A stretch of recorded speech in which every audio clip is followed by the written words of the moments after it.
தாசில்தாரை அவர் கன்னத்தில் அரைஞ்சு பெரும்பாலான வழக்குகள் பதிவு செய்யப்படவில்லை. வழக்குகள் மூடி மறைக்கப்பட்டுச்சு. நேற்றே அவர் அவருடைய டேட்டாவை கொடுத்து முடிச்சிட்டாரு. ஏதோ சொன்னார் எல்லா வழக்குகளும் வழக்கெல்லாம் பதிவு செய்யப்படவில்லை. கடந்த ஆட்சி காலத்தில் அப்ப இருந்த ஒரு ராமநாதபுரம் அமைச்சரே ஒரு தாசில்தாரை அவர் பட்டியலினத்தை சேர்ந்தவரை அவரை உள்ள கண்ணியம் இல்லாமல் பேசி அவர் கன்னத்தில் அரைஞ்சு வழக்கெல்லாம் பதிவு செய்யப்படவில்லை. எங்கேயுமே வழக்குகள் பெரும்பாலான வழக்குகள் பதிவு செய்யப்படவில்லை. வழக்குகள் மூடி மறைக்கப்பட்டுச்சு. வழக்குகள்லாம் சப்ரஸ் பண்ணப்பட்டுச்சு.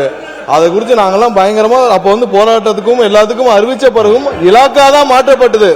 ஒரு அமைச்சர் மீது ஒரு பட்டியலினத்தை சேர்ந்த ஒரு தாசில்தார் புகார் கொடுத்தும் இலாக்கா தான் மாற்றப்பட்டுச்சே தவிர்த்து அவர் மீது வழக்கு எல்லாம் பதிவு செய்யப்படவில்லை. எல்லா வழக்கிலும் பதிவு செய்திருந்தால் அப்போதே முதன்மை இடத்துக்கு வந்திருக்கும். முடிந்த விஷயங்களை எப்போதும் பேசி பேசி இது மாதிரியான தேவையில்லாத விவாதங்களை கொண்டு வர வேண்டாம். உறுப்பினர் ஏவா வேலு அவர்கள் உட்காருங்க. காலையில அந்த ஆதாரங்களை என்னை காட்டி நான் தான் சொல்றேனுங்க. உட்காருங்க. இல்ல இருங்க, உட்காருங்க. இல்ல நான் சொல்லி முடிக்கலையே. காலை இருங்க இருங்க இருங்க இருங்க இல்ல இல்ல இங்க வாங்க. காலை பாருங்க. காலை இல்ல இல்ல காலையிலே இல்ல நான் சொல்லிடுறேன். உட்காரு உட்காரு உட்காரு போதும் போதும். இல்ல காலை உட்காருங்க உட்காருங்க.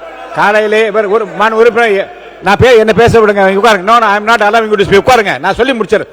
உட்காருங்கன்னா உட்காரணும். உட்காருங்க உட்காருங்க உட்காருங்க. உறுப்பினர் ஏவா வேலு அவர்கள் காலையில் இந்த ஆதாரத்தை காட்டினார். ஏற்புடைய ஆதாரமாக இருந்ததால் காட்டுங்கள் என்று சொல்லிவிட்டேன். நேற்று பொதுப்பணித்துறை அமைச்சர்கள் சொன்னிய ஆதாரத்தை ஒட்டி உங்கள் ஆதாரத்தை காட்டி இருக்கின்றீர்கள். அது அவை குறிப்பில் இருக்கும். அது தண்டி வேறு விவாதங்கள் வேண்டாம்.